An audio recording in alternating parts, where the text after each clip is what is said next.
de futebol do país hoje. Chama-se Eduardo Gonçalves. É.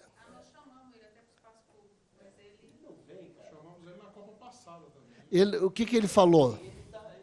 Ele fala que ele está O microfone está sendo transmitido aqui. Ele falou que ele está fazendo um monte de coluna para vários jornais, escrevendo, e que ele gosta de escrever, ele prefere escrever. E ele não quis, a gente convidou para o espaço público, que era a grande figura que a gente queria do... Não, porque é o Tostão. Porque eu falei, assim, a pedido eu liguei para ele, falei com ele na Copa passada. Então, talvez... Depois ele voltou atrás, o danado, então. Então, tá. Não, chegou a fazer alguma coisa, mas É? não uma... Não, mas isso ele falou. Assim, é porque ele teve uma experiência ruim na ESPN. Porque começou a ter umas de merchandising e tudo, aí ele fugiu da TV. Ele não se negava a dar entrevistas, mas era uma luta para encontrá-lo. Não, então E tá, ele- então esqueça. Isso. Então esqueça o que eu falei. Na outra Copa, nós fizemos um programa especial diário, porque nós tínhamos material para colocar no ar diariamente, porque nós fomos para a África para fazer a África. A África era um assunto de nosso interesse diferenciado. Então a gente fazia no programa, falava de futebol e ilustrava com a África. Que era algo que era, no nosso entender, eu confesso que eu não vi o programa, eu estava lá fazendo, então eu não sei se nós chegamos a esse intento de maneira em 100%. Mas era falar de África porque você tem 24 horas para colocar os lances que a detentora dos direitos, que é a Rede Globo de televisão, libera. Então você não pode usar imagens de ontem. Ela libera, na Copa passada era Jornal Nacional, 20 horas e 30 minutos, quando começava o Jornal Nacional. Então a gente tinha até as 8h30 da noite do dia seguinte para usar aquelas imagens.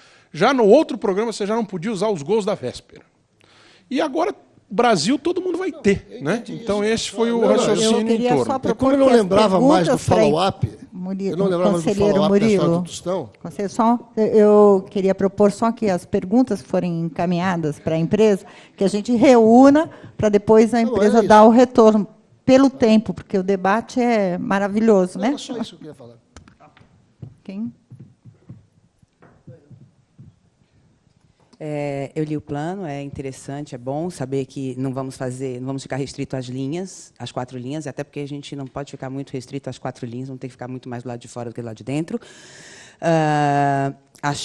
Foi bem legal a história do Tim Lopes, não assisti o Caminhos da Reportagem da semana passada. Queria, mas eu tenho algumas questões em relação ao plano e algumas questões fora do plano, mas a respeito da Copa. Em relação ao plano, eu fiquei curiosa para saber quantas são as pessoas que foram credenciadas da agência para cobrir, assim, pelo que eu entendi a televisão. Eu queria entender exatamente como é que foi essa questão do credenciamento. A televisão não entra, a agência entra, quantas pessoas entram ao todo, quem que vai cobrir, enfim, um pouco para pensar nessa estrutura. Em relação ao fora em relação à comunicação no Brasil e Copa, eu acho que essa é uma oportunidade, e eu já falei isso em outro momento, a Nereide já viu, assim, eu acho que essa questão da comunicação, esse processo em que, depois de um investimento público que foi feito nessa Copa, a emissora pública de comunicação não poder sequer ter acesso, como equipe de reportagem, para dentro do estádio, é algo que me parece tão bizarro, é tão violento, que eu acho que isso tem que ir para além da mera informação em alguns programas específicos sobre a imprensa. Eu acho que isso tem que ser repetido, reiterado. Assim, na verdade, eu acho que isso tem que ser escrachado. Isso era motivo de escracho. Já tinha falado antes. Assim, acho que vale programa de humor você não poder mostrar, depois de todo esse investimento, a comunicação pública não poder entrar no estádio, né? Eu gostaria de colocar aqui no Conselho a recomendação de que que o Conselho passasse essa recomendação de que fôssemos muito enfáticos, repetitivos e criativos nesse processo, como uma oportunidade, não em relação ao futebol, mas em relação à comunicação pública, né? Acho que é um momento muito rico para se discutir a comunicação pública, os desafios que a gente tem que enfrentar nesse país. Em relação ainda em relação a essa questão da comunicação, eu queria saber também, aí foi um pouco o e-mail que eu passei para os conselheiros, eu queria entender o que foi feito, quais foram as instâncias que a IBC procurou, e aí é fora do plano, né? Quais as instâncias que a IBC procurou para romper essa limitação. Procuramos o Congresso Nacional? Fomos falar com a Rede Globo? Houve algum esforço para romper essa limitação? E aí, o outro comentário, e aí foi uma outra pergunta, é assim, nós teremos emissoras públicas transmitindo a Copa. Temos a NHK, temos a Telesur, temos a CBC, e a minha pergunta é se nós não podemos, como parceiros de emissoras públicas, pegar o sinal dessas emissoras públicas. Questão. Né? Em relação... essas são as questões que eu estou colocando, e a outra é o seguinte, para fora dos estádios, que é onde nós teremos, de fato, a grande força nossa, porque estamos do lado de fora, nós temos os protestos. E aí, em relação aos protestos, eu tenho a primeira pergunta. Como vamos cobrir os protestos onde não temos sede? Isso pensando que os protestos, muitas vezes, são ações contrárias também aos governos estaduais, aos governos locais. E aí, como é que vai ser essa relação nossa com o conteúdo que vem desses governos? E aí, talvez pensar numa proposta que é algo que já vem sendo muito adotado, inclusive pela mídia comercial, que é a parceria com mídia livristas. Né? Então, essa é a reflexão. E a terceira é como vamos cobrir os protestos nos locais onde temos sede. Porque não temos, amanhã tem o 15M, vai mobilizar São Paulo inteira, vai mobilizar o país inteiro, e seguimos sem os equipamentos de segurança, os equipamentos de proteção individual para os trabalhadores. E aí eu queria colocar uma questão aqui para o Conselho e não para a empresa, queria dividir aqui com os conselheiros, o que nós vamos fazer com isso, porque isso foi uma recomendação do Conselho, foi uma recomendação que foi reiterada e que segue sem solução. Então, eu gostaria de discutir aqui entre os conselheiros o que nós vamos fazer em relação a essa questão que já foi recomendada. Então, eu acho que são esses os comentários que eu tenho para fazer.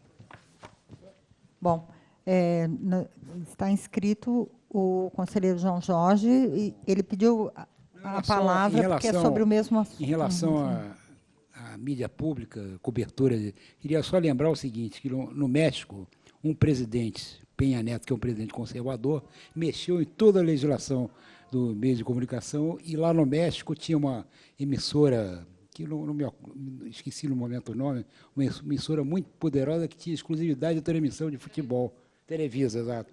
Televisa, e o Peña Nieto simplesmente mexeu com isso e acabou com a exclusividade. Na Argentina, a mesma coisa. Então, eu acho que esse tipo... Né, então, esse tipo é uma preocupação muito justa, mas transcende aqui para a gente aqui. É uma discussão. Não, é isso. Só lembrar isso, que teria que ter vontade política para se fazer uma mudança. Agora, nós aqui não temos esse poder. E quem manda aí é um mês de ter até o primeiro-ministro da FIFA. Né? Mas tem um pedido da EBC negado? Tem um pedido negado? Não, gente, a resposta a gente vai ter na sequência, porque foram várias perguntas. O conselheiro João Jorge, por favor. Boa tarde a todos e todas. Contratos, normalmente, de uma forma geral, precisam ser cumpridos. Os contratos sobre isso foram em 2007. Em 2007, o Brasil assinou uma série de contratos obrigando os estados, os municípios, as entidades privadas a seguir essa legislação ampla. Nós não podemos agora pedir para que a EBC, na realidade, entre numa briga para alterar esses contratos, né, e mudar esses contratos para que possa fazer. Temos que ser um pouco mais criativos. A minha sugestão é de que, durante a Copa do Mundo, a EBC possa falar muito sobre o futebol, possa pesquisar muito as raízes do futebol no Brasil, do Rio Grande do Sul ao Amapá, do Mato Grosso ao litoral de Maceió. Essas raízes do futebol, elas são pouco visíveis para os brasileiros. Vamos a uma pergunta bem simples. que a EBC pode, no mês da Copa inteiro, falar. Qual foi o primeiro time de futebol que permitiu negros e mestiços no país? Bangu, Ponte Preta. Nós formamos aqui a primeira mesa redonda. A participação dos brasileiros no futebol trazido pelos ingleses para o país. Então, o futebol inglês chega ao país com roupas inglesas, com torcidas inglesas, e em vários estados, falamos aqui de São Paulo, Rio de Janeiro, vários estados. De alguma forma, as pessoas começam... Então, você vai de 1890 até 1927, com a tentativa de populações diferenciadas de dominar esse esporte. Alguns times eram tão ligados à Itália e à Alemanha que foram obrigados a trocar de nome e de camisas. Não, estou falando do... Não citei os nomes dos dois times, não.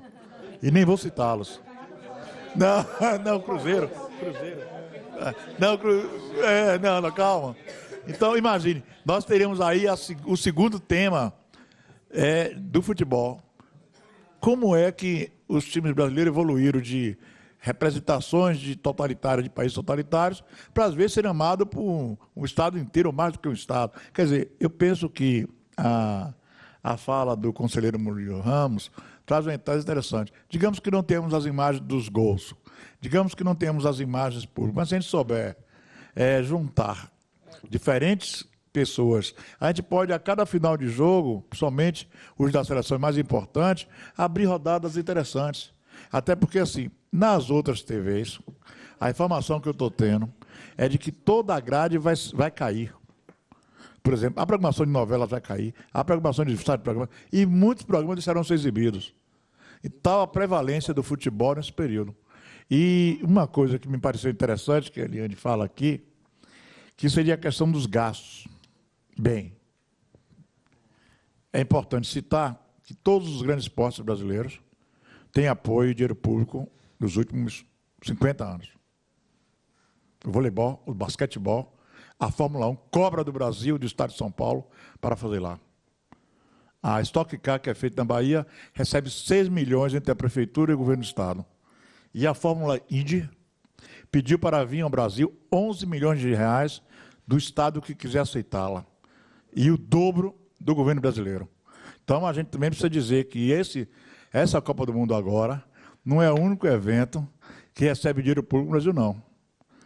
O Pan-Americano, todos esses eventos têm recebido dinheiro público sistematicamente. E no caso da Fórmula 1, que existe em países pobres, em países emergentes como a Índia e tudo, todos os acordos são semelhantes aos acordos da FIFA. Então, o que eu estou dizendo o sistema da EBC, além das rádios, a TV, pode fazer coisas que ninguém está tocando. As raízes, a identidade, o crescimento, a decadência de vários clubes. Eu vi a programação na televisão de um time indígena indo enfrentar o Remo. Foram pesquisar dentro da aldeia e depois foram pesquisar um empate que foi 1-1, mas a tribo voltou comemorando. Quase ganha do Remo, fosse a tribo voltou comemorando ter empatado com um time como o Remo.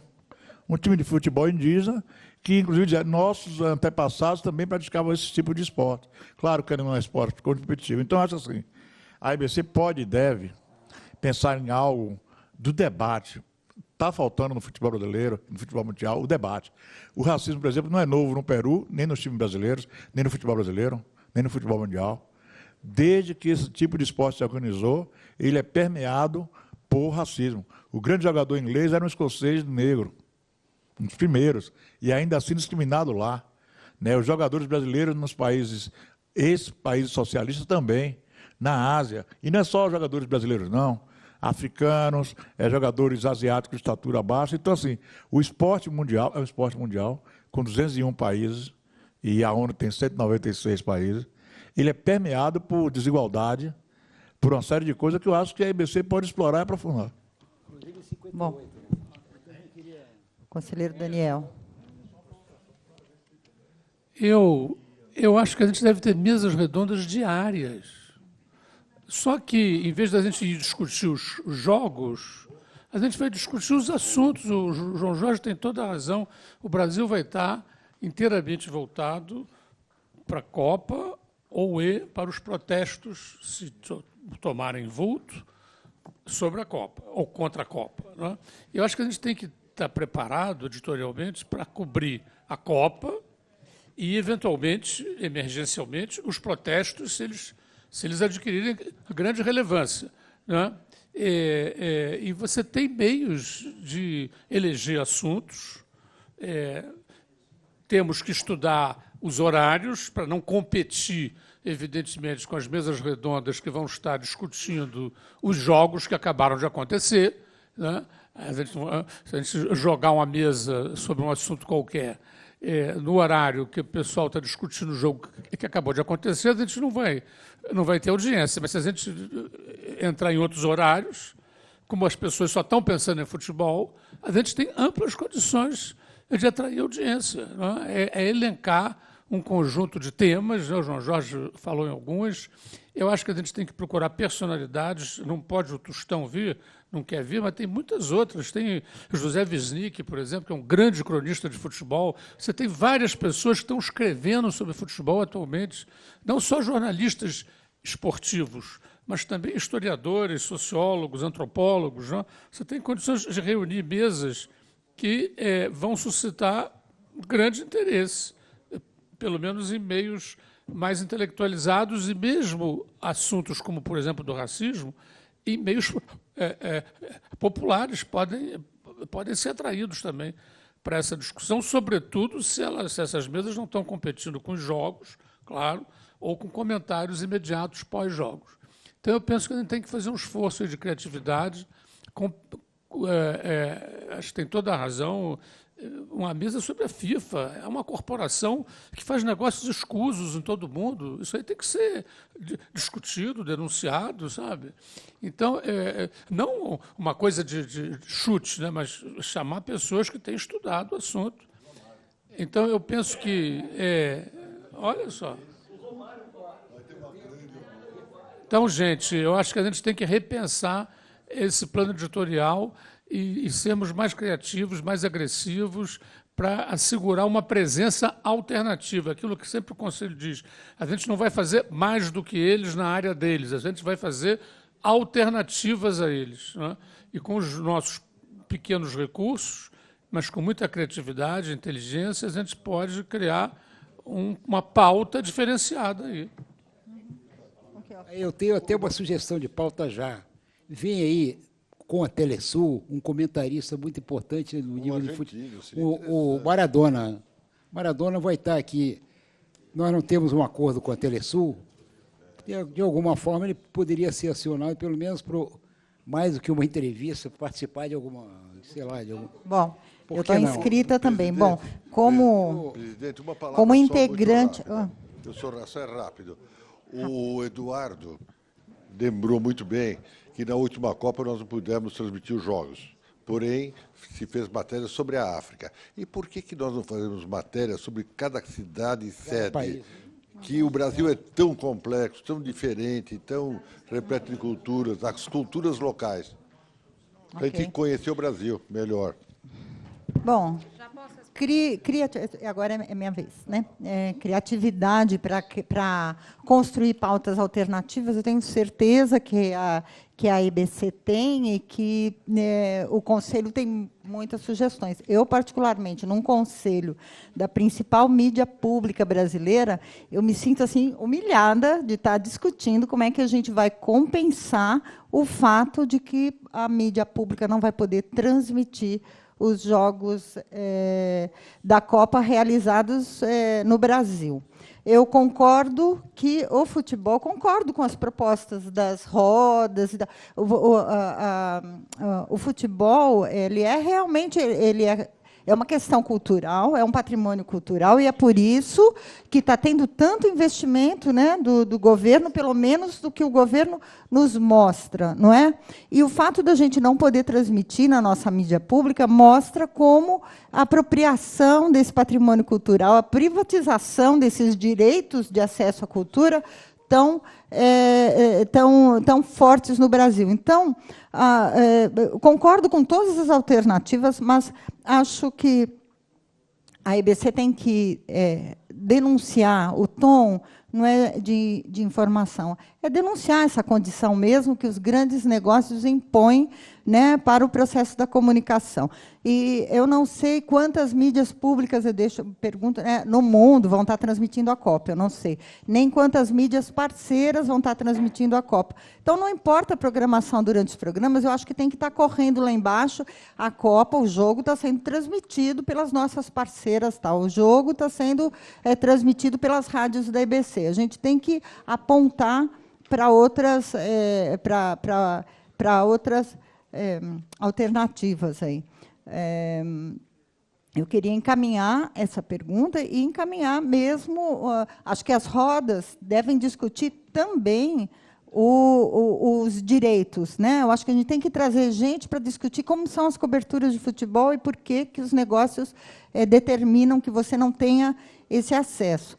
E, enfim, proponho que a gente aproveite esse momento para discutir e quebrar, pelo menos, se a gente não vai poder quebrar contratos, mas que a gente quebre com um discurso de aceitação mesmo de uma condição imposta, e é imposta pelos negócios, né? Pela FIFA. A FIFA também tem que ser tratada e mostrada como negócio que é, também foi proposto aqui, né? Então, o que a FIFA está trazendo para o Brasil em matéria de retornos de negócios e como é que é essa relação que torna tão importante. Eu sempre vi que que é muito bom para os países fazer esses eventos em termos de investimentos. Então, a gente precisa mostrar que investimentos são esses e qual a correlação, né, do que entra no país e para quem entra também, né? Porque muito investimento ele vai gerar lucros, mas não é necessariamente para o interesse público, para o interesse da sociedade, né? Ele vai gerar lucros para determinados setores aí que vão lucrar, seja no Brasil, seja onde for que a Copa se movimente. Então, bom, a minha fala é isso. Eu queria passar a palavra então para os representantes da empresa, né, para Nereide e para Eduardo Castro, para a gente encaminhar. Foram boas as sugestões, a gente anotou aqui. O João Jorge, a gente já está fazendo vários quadros, assim, você sabia, por dentro da competição, curiosidades sobre os países. A gente vai fazer uma série em todas as sedes. A gente está fazendo, quem viu o jornal hoje, local que a gente viu aqui, por exemplo, e mesmo na rede, as cidades que estão recebendo os times, né, porque tem várias cidades do interior, principalmente aqui de São Paulo, que estão recebendo times, mas tem interior da Bahia, sul da Bahia, a gente está fazendo as matérias, como que modifica a vida das cidades a presença de uma seleção. Agora, com relação... E a gente está assim, por exemplo, eu não entrei em detalhes, mas é evidente que o assunto é Copa, então o Observatório da Imprensa, por exemplo, vai fazer 5 programas. Então, vai ter correspondente estrangeiro, Brasil nas Copas, futebol e política, locutores e apresentadores, a literatura e o futebol. A gente vai fazer os programas temáticos.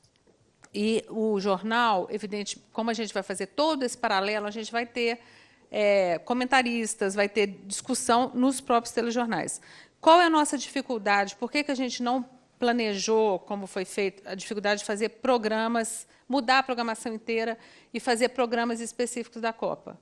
A gente está com uma equipe de esporte muito pequena. A própria crítica da ouvidoria com relação à Série C, a gente cobre a Série C narrando off-tube, né? Assim, então, na época da última Copa, a gente tinha a SERP contratou uma equipe específica, além de todas as pessoas que foram para a África do Sul, a SERP contratou uma equipe específica para fazer esses programas. Né? Esse ano, assim, é absolutamente impossível. A nossa equipe de esporte foi muito reduzida, as pessoas trabalhando muito. Então, assim, é humanamente impossível a gente criar, dentro do espírito, da qualidade que a gente tem de ter, criar alguma coisa que faça diferença. Então, assim, o nosso plano, por isso, está planejando em todos os espaços que a gente tem, porque, na realidade, a gente tem, se for pensar, você tem 2 horas tem a faixa de reflexão e tem 1 hora de jornal. A gente tem um espaço, que aí tem equipe, que a gente tem de se voltar para o assunto, que é o assunto. E aí ser criativo mesmo, chamar pessoas, fugir não só o comentarista, mas fazer entrevistas no estúdio, fazer debates, aproveitando a estrutura que a gente tem, o espaço que a gente tem, porque senão a gente não vai conseguir. Por isso que a gente não pensou, mas em toda a programação coisas interessantes, curiosas, coisas, essa questão do que ninguém sabe, que ninguém tem informação, uma coisa. A gente está nessa linha, a gente achou ótimas as sugestões. Eu queria entender um pouco a proposta da questão da gente, porque assim, eu acho que no jornalismo, estou falando do jornalismo, não estou falando no caso do EBC, né? Mas sendo jornalismo, não sei se dá para a gente ironizar a questão do direito, assim, acho que até foge ao nosso manual, assim, a gente fazer alguma coisa que vá além da informação, da discussão, da informação, na medida que você está informando como funciona já a denúncia, as pessoas falando mal, não tem problema nenhum, evidentemente. Mas assim, a gente ironizar no jornalismo, acho que só se a gente fosse alguma coisa institucional da EBC, aí era uma coisa que é uma decisão que tem como fazer, não uma coisa de jornalística, assim, porque eu acho que aí é complicado, foge um pouco do que a gente tem feito. Eduardo, completa aí. Bom, eu anotei aqui algumas preocupações que eu vou tentar pontuar. A primeira delas, com relação aos direitos, a EBC comprou os direitos de transmissão da Copa do Mundo para o rádio, que é aquilo que a gente tinha fôlego financeiro para fazer, em 2012. Então, como bem disse o João Jorge, nós aceitamos a regra, de certa maneira. O que não nos impede de falar mal dela, né? Mas nós aceitamos a regra com relação ao contrato de transmissão e nós estamos disponibilizando o sinal para 33 emissoras que, de outra forma, além das nossas, que de outra forma não teriam esse acesso, e vai ser a segunda vez, né? A primeira vez foi em 2010. Em 2010 nós já fizemos algo semelhante, mas não com a mesma sistemática, né? E a mesma sistematização que nós estamos fazendo esse ano. Eu estive há 15 dias em uma audiência pública na Câmara dos Deputados, discutindo, representando o Nelson a pedido dele, numa discussão sobre um projeto de lei que tramita desde 2003, se eu não estou enganado agora, sobre simplificando a ideia, né, a entrega dos eventos engavetados pelos diretores de direitos para as emissoras públicas, em especial, e a EBC. Ou seja, isso é um assunto que está sendo... no Repórter Brasil. Então, esse é um assunto que está sendo discutido no Congresso Nacional, talvez não com a entrega do sinal. A emissora privada comprou o direito e engavetou, não vai transmitir. Ele viria para a TV pública. Tem uma série de restrições, de questões a ser tocadas em volta. Eles chegam a falar até em obrigatoriedade de passarmos. Aí eu acho que é uma questão que fica complexa, né? Porque se é em cima de um horário de telejornal, ou se é em cima de um horário de desenho animado, né, que os nossos desenhos animados são como são, será que é de conveniência para a formação crítica das pessoas que a gente faça essa substituição obrigatoriamente? Eu acho que é um assunto que a gente deveria debater e eu deixei essa preocupação no Congresso Nacional. Agora, que isso fosse facultado às emissoras públicas, é evidente que a gente é a favor, é óbvio. Também não podemos ser ingênuos em saber que vai haver várias formas de violências. Os profissionais mais expostos para essa violência são os da segurança, polícia militar e a estrutura do aparato repressivo, e os jornalistas e aqueles que cobrem justamente algo que é fundamental para a sociedade. Eu não estou falando aí da EBC ou do jornalismo, não. Estou falando o seguinte, aquele profissional que nos dá a imagem, nos dá o áudio do que está acontecendo, transmite o jornal no outro dia, ele é fundamental para uma estrutura democrática de um país. Então, nós vimos o que aconteceu com o funcionário da Bandeirantes, lamentável em todos os aspectos, mas agora não é mais reativo, não, agora tem que ser preventivo. Então, se pelo que você está dizendo, isso não pode acontecer, o Conselho poderia dar uma indicação, olha, não haverá cobertura sem os equipamentos, não haverá para ficar na decisão do indivíduo, porque se um funcionário não foi e o outro for, e aí o funcionário que foi vai ser agraciado, você cumpriu sua função mesmo, com risco de morte, você é bonzinho. E o outro vai ser visto como um vilão. Nós não queremos esse ambiente. Eu acho que o ambiente de redação não é grande. Claro que é, mas esse risco nosso. Eu sou repórter, fundamentalmente. Foi o que eu fiz a vida inteira. Né?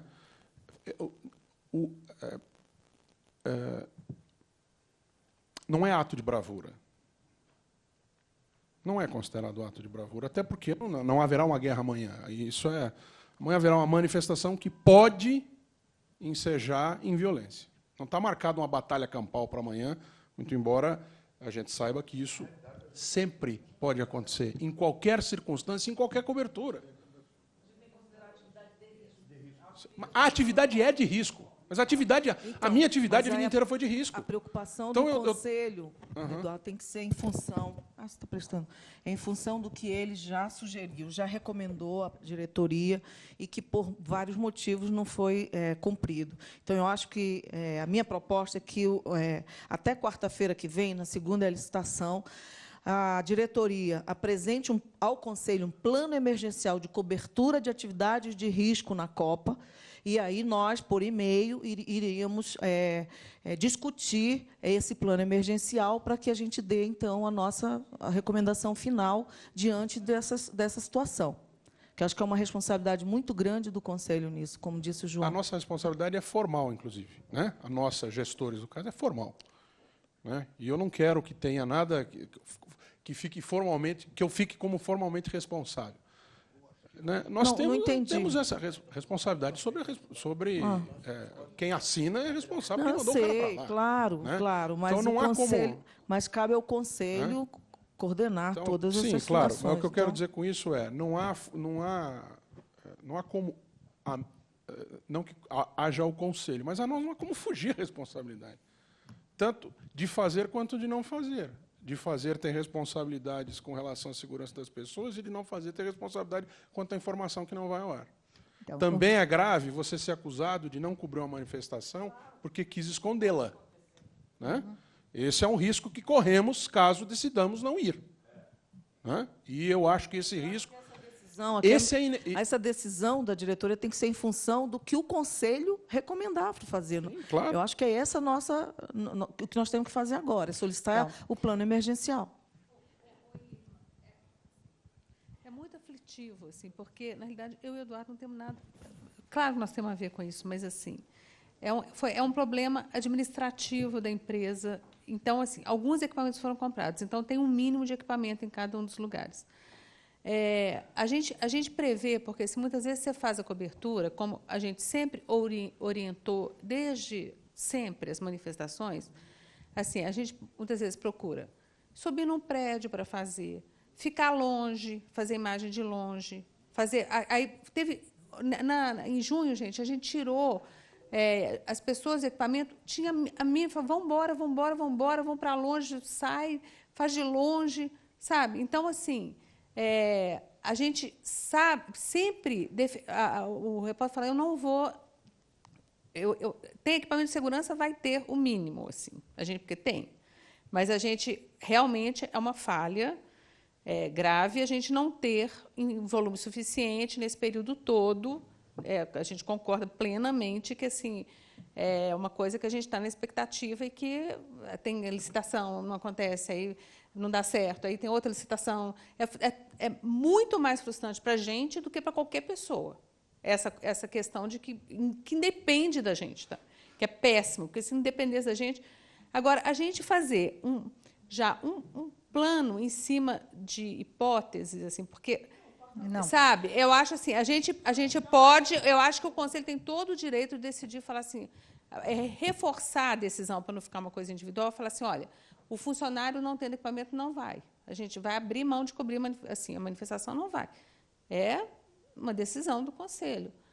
Agora, a gente apresentar um plano em cima de uma situação assim, de uma, é complicado, Nereide, entendeu? Oi. Nereide, é que neste momento a gente não sabe o que vai acontecer até a próxima semana. E até a próxima semana, se continuar não sabendo, como a empresa vai se conduzir, isso precisa ser definido e precisa ser compartilhado. Nesse caso, eu estou dizendo, não é assim, a empresa, a gente tem a questão administrativa que tem de ter uma informação concreta, vai ser assim.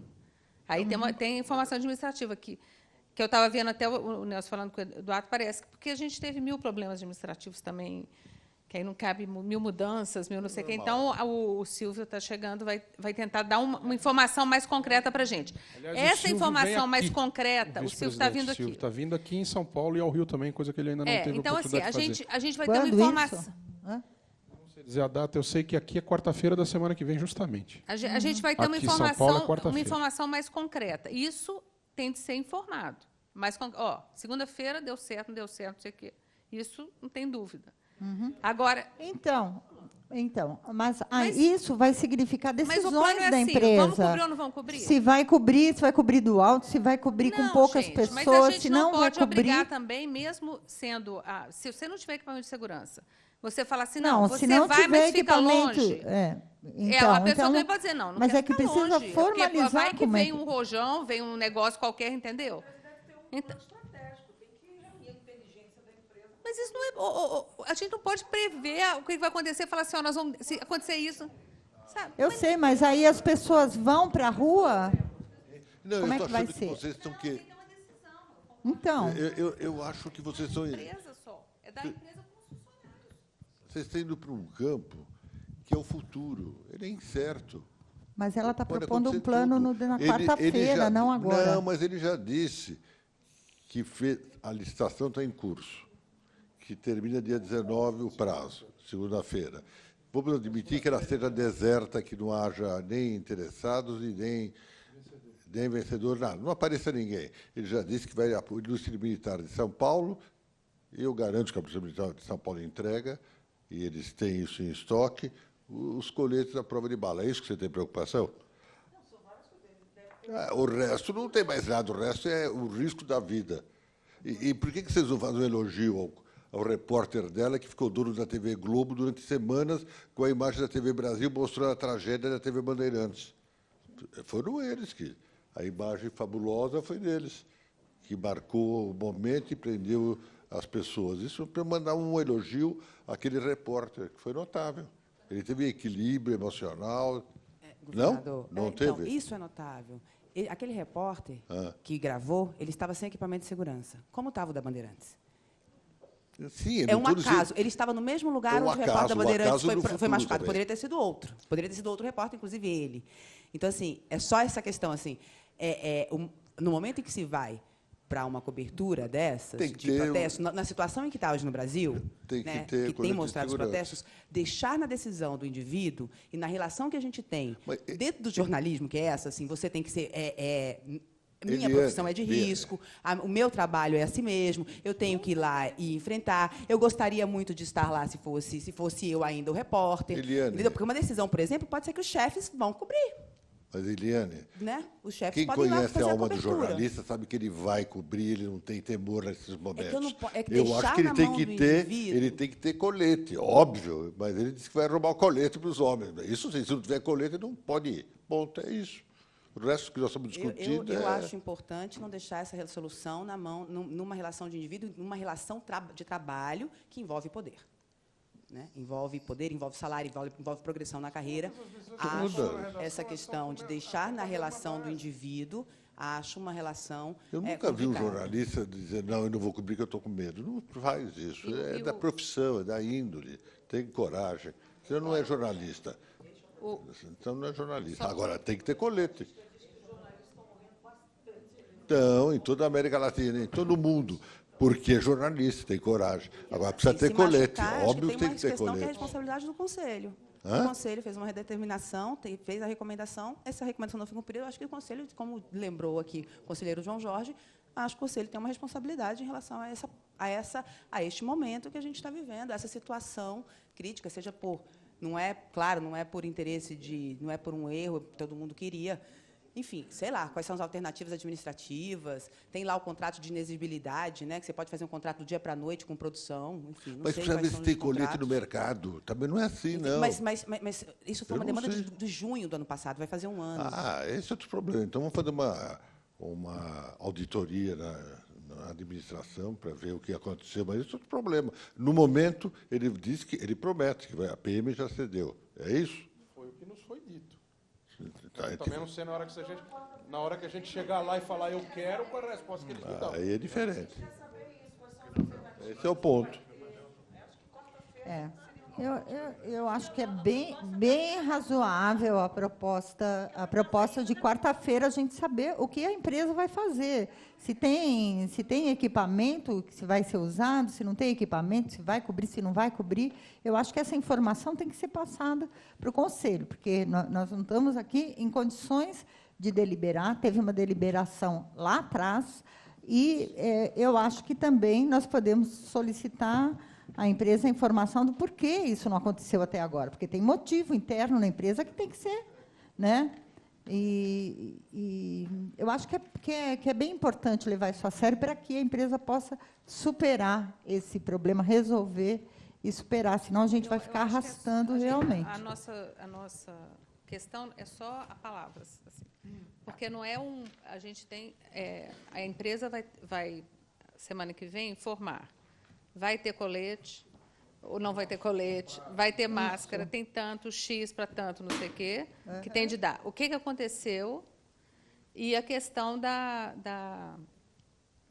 dessa questão da polícia, por exemplo, que aí é uma questão que também os funcionários não estão querendo usar o coisa da polícia. Então, aí o Conselho analisa e a questão do plano não era assim, porque é difícil você fazer, falar, olha, eu vou cobrir, é o imprevisível, né?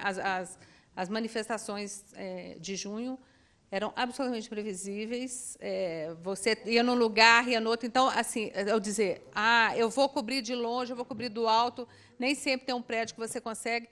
E só reforçando, o repórter cinematográfico, o trabalho dele foi tão bacana que ele e o auxiliar, eles se afastaram e ele quase chamou, ele viu que o repórter cinematográfico da Bandeirantes estava, eles falaram, gente, nós quase chamamos ele para sair de lá, daquele lugar que ele estava, porque eles estavam também, a gente conseguiu essas imagens fantásticas mesmo, assim, deixaram a TV Brasil, deu uma divulgação da TV Brasil enorme, um trabalho fenomenal do repórter cinematográfico e do auxiliar, mas eles estavam exatamente eles estavam muito atentos ao que estava acontecendo e estavam um pouco mais distanciados, porque eles estavam lá perto e viram que a coisa estava pegando, eles se distanciaram um pouco e quase se lamentaram porque não chamaram o colega para se afastar. Bom.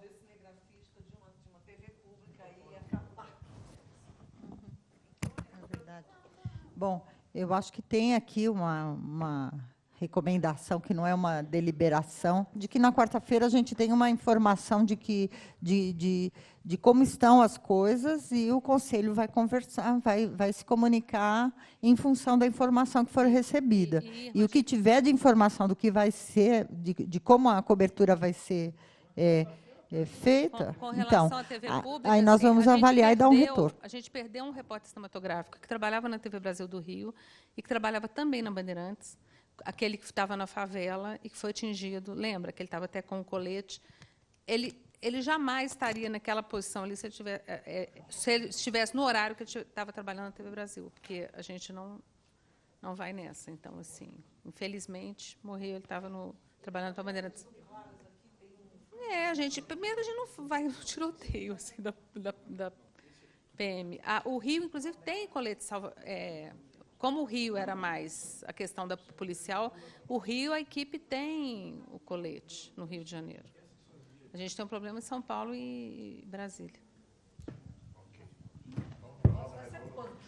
Bom, as conselheiras, o conselheiro presente sim, nós vamos fazer a proposta, mas estão de acordo, então, todo mundo está de acordo que na quarta-feira a gente vai ter um quadro de como estão.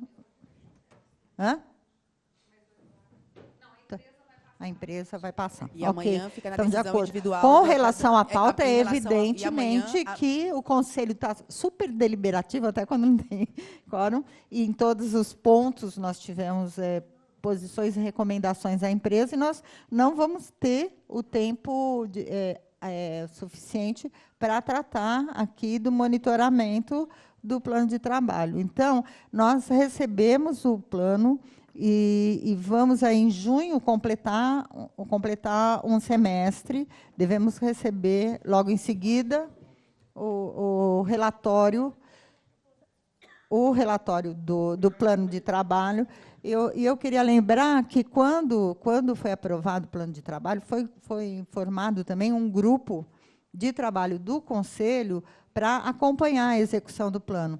E o grupo de trabalho ele tem condições de começar a trabalhar a partir de agora, da chegada do primeiro relatório. Então, esse grupo também vai estar informando a sua agenda, né? E acho que a gente podia combinar no grupo de trabalho de que, assim, já pegue o que tem de informação agora e faça uma checagem, porque tem processos aqui, como, por exemplo, a elaboração do manual para o acesso ao banco de projetos e aos fundos da Ancine, que precisam estar prontos, tinha um compromisso, por exemplo, de estar pronto até agora em junho. Então, assim, acho que tem algumas... essas informações a gente já vai estar... O grupo de trabalho, tudo que tem que acompanhar a execução e atuar a tempo, né? Essa é uma responsabilidade do grupo de trabalho. Não adianta se reunir depois, né, no final do semestre, porque não foi a cartilha que a gente queria. Então, eu acho que esse acompanhamento é uma responsabilidade aí das duas partes. Temos aqui um informe. Bom, mas todo mundo concorda, né, que nós não vamos tratar aqui no plano, e nós só temos que aprovar o calendário do próximo semestre. Vamos ouvir aqui o Eduardo, e depois a gente aprova o calendário. Eu vou só colocar 2 pontos aqui que não estão na pauta. Um é a cartilha de participação da sociedade na EBC. Nós fizemos um esboço que eu queria apresentar hoje aqui. Como não deu tempo de apresentar, a gente distribui eletronicamente, entrega à Secretaria do Conselho e pede para que a Secretaria do Conselho entregue aos conselheiros e a gente recolhe as considerações. Isso aqui é só um worksheet em cima do que é. A gente está chamando de cartilha de participação da sociedade no EBC. Então, essa é uma coisa que eu vou pedir para ser enviado eletronicamente.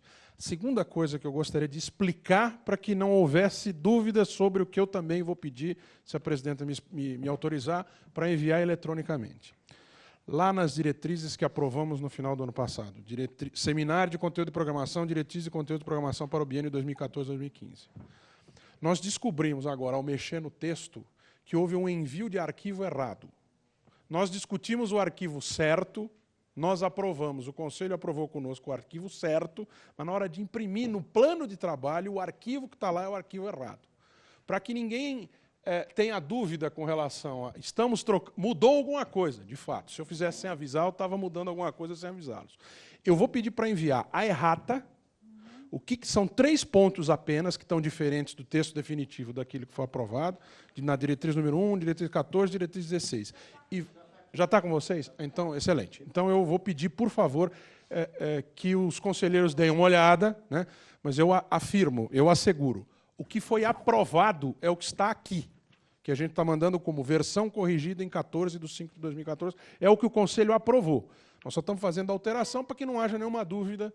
Eu estou fazendo questão de esclarecer, porque agora, na hora de bater texto, de trazer coisas, a gente viu que, de fato, o arquivo foi com a data foi equivocado. Então, são 2 materiais. Um que eu vou enviar por meio eletrônico, por intermédio da Secretaria, se a senhora me autorizar, e a segunda, então, eu vou pedir para que se envie um e-mail como confirmação, confirmando aqui as alterações propostas para o texto. São só alterações de redação, uma vez que o texto que está na pasta de todos nós lá do plano de trabalho não está refletindo o plano que o Conselho aprovou e que nós discutimos. São 3 pontinhos, mas aquela coisa, são pequenos pontos. Mas é melhor, já que nós descobrimos, vamos corrigir logo de uma vez para que fique para sempre a versão correta. Era isso, presidente. Ok. Eu queria pedir também que o presidente Nelson Breve fez uma proposta de que o Conselho interagisse com as diretrizes, e essa proposta não foi discutida, não foi aprovada. Então, eu gostaria que essa proposta também viesse por escrito para um retorno do Conselho, a Secretaria nos envia. E aí nós temos que aprovar o calendário só. Deixa eu achar aqui. Enquanto você acha, onde é que posso está? dar um Está informe, aqui. então, Rita? Já achou? Já achei. Não, o informe é que a gente acrescentou, incluiu aí nas pastas, uma análise feita pelo Espaço Público, nosso núcleo de estudos, do da estreia do programa Espaço Público. Então, está aí compartilhado, é uma tentativa de contribuição, assim, tem lá, basicamente contribuição, então tem uma análise feita aí pelos trabalhadores aqui do nosso núcleo, só compartilhada. Depois eu também posso dividir isso eletronicamente, tá? Ok. Também, ontem foi feita uma audiência pública sobre o tema das eleições e formou-se um grupo, né, de trabalho para apresentar o relatório dessa audiência até o dia 10 de junho, não é isso? Até o dia 10 de junho vai ser apresentado ao Conselho e vai se transformar numa recomendação do Conselho após a avaliação. Aqui, olha, a proposta é que, nos meses de junho e julho, tem uma reunião online das câmaras temáticas com a professora Márcia Stein. Ela está conduzindo uma pesquisa sobre o conteúdo educativo da IBC e não foi possível a gente trabalhar com ela aqui presencialmente. O trabalho está em curso, então a proposta é que isso seja feito à distância, porque são meses complicados aí para reuniões, né, e passagens e tudo. Oi.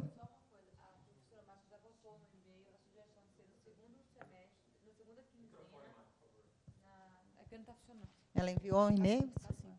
Eu enviei para aquele grupo. Está funcionando? Para aquele grupo onde, né, nós estamos. Ela já colocou a sugestão da segunda quinzena de junho para a realização dessa reunião. Tá. Né, a gente podia fechar aqui uma sugestão de data para já passar para ela. Tá, acho que vai ser... A data eu acho que a gente resolve no grupo, né, nas câmaras. Então, tá? mas só fique claro que tem que ser a segunda quinzena de junho, que é quando ela já acho tem o que tudo bem. resultado. Tá? Uhum. Tem que dar uma olhada.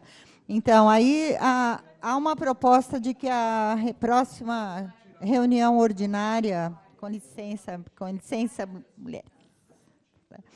Há uma proposta de que a próxima reunião ordinária aconteça no dia 6 de agosto, associada a um roteiro de debates, que é sobre a dimensão internacional da IBC.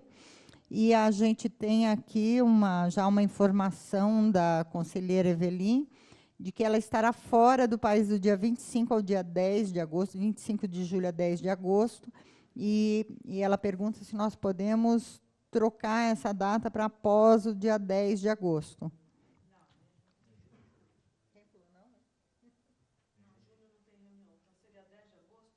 A proposta dela é que seja adiada para a partir de 10 de agosto. É. 13 de agosto, ela não quer. Ele não pega avião dia 13. Tá.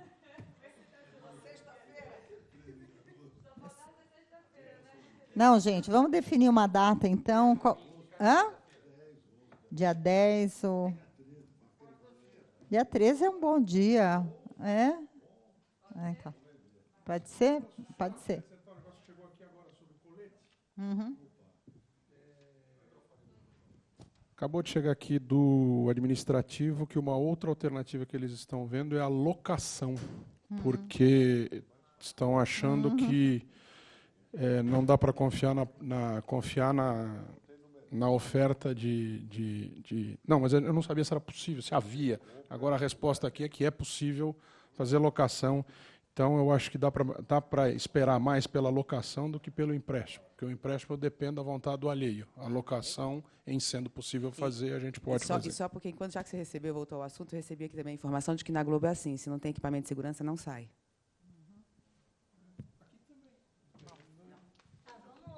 Bom, aí, seguindo ao calendário, a reunião seguinte está proposta para o dia 15 de outubro, para o dia 10 de agosto. Não, dia 13. 13. Então. 13 de agosto, então. Muito bem. 15 de outubro, cai que dia? Então, aí o dia 15 seria a reunião seguinte, em setembro a gente não teria. Dia 15 de outubro é feriado dos professores, deve ter protestos pelo Brasil.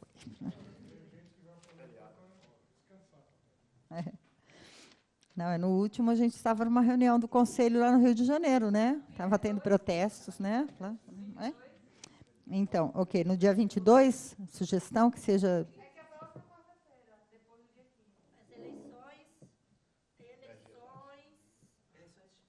Não, elas terminam em outubro. Vai ter... Vamos estar muito perto do segundo turno. Por favor, não. Mas qualquer coisa... Mas agora está no fim. Tá bom? Bom. Hã?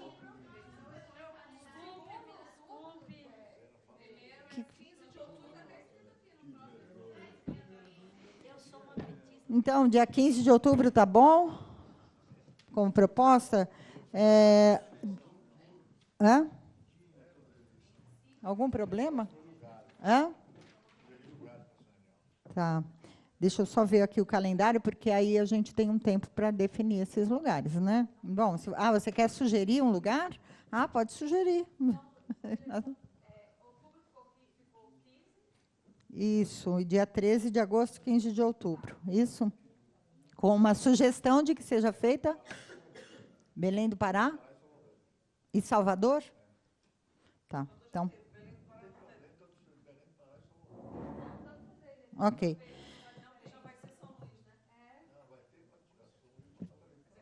Bom, só um segundo. A sugestão que seja feita em São Luís do Maranhão, gente, com licença, Rita. Seria para ela tem uma estratégia, não é escolhida a dedo. A ideia é que os conselheiros possam conhecer a 4ª e última sede da EBC, que é relocalizada na cidade de São Luís do Maranhão.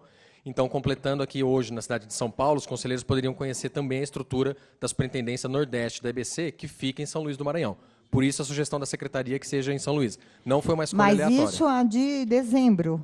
Era a sugestão, né? Dezembro. É que as escolhas das cidades elas não são aleatórias. A sede é Brasília e quando a gente sai, a gente precisa ter uma justificativa. Ela não é feita de maneira aleatória. As audiências é que precisam ser semestralmente, uma em cada região. As reuniões são em Brasília e, excepcionalmente, em outra cidade. A ideia de São Luís é para conhecer a sede da EBC. Ok. Essa audiência pública vai ser em novembro, então a gente ainda não chegou nela. Acontece que, em novembro, nós temos uma agenda aí grande, que é o Fórum Brasil de Comunicação Pública, né? que o Conselho está participando da organização. E aí tem a proposta é que seja feita uma audiência pública, ou um dia antes ou um dia após o fórum. Não, mas não é, a gente está...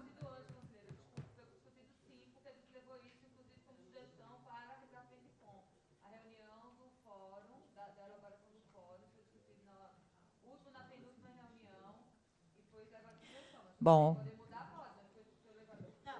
o que está em discussão aqui, a data, a EBC participa da organização do fórum, e foi proposto que se fizesse uma audiência pública como parte dessa programação, na Frenticom, não necessariamente no Conselho, mas foi feita na Frenticom.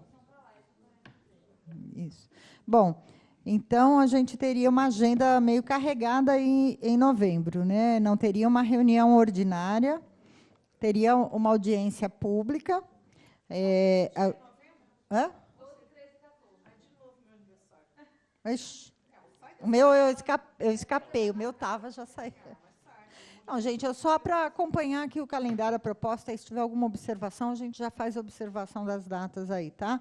A última seria uma reunião em dezembro, a proposta é dia 10, onde haveria a deliberação do plano de trabalho de 2015 e o lançamento da 4ª revista do Conselho Curador. Aqui, me parece que o que sobrou em discussão aí, as dúvidas, é com relação a locais e audiência pública de novembro. Que dia é o...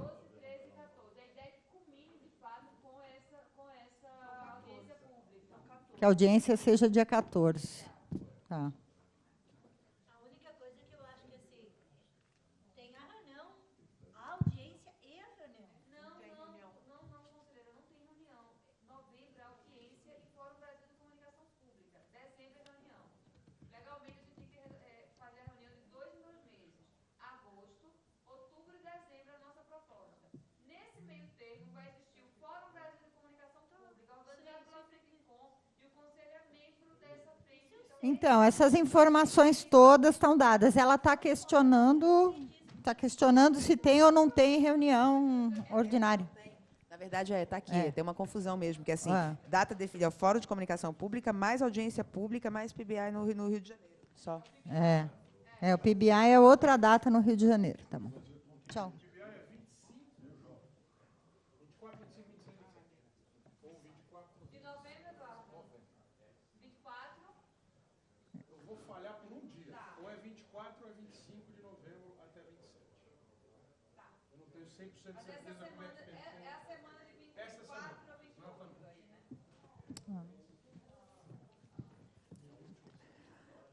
Bom, gente, essa é a proposta a ser encaminhada para o restante do Conselho, né? Nós estamos aqui nos estertores da reunião. Se tiver alguma dúvida, alguma coisa, ainda dá tempo de conversar, mas aqui eu acho que tem um calendário aprovado pelos presentes, né? Pelas presentes.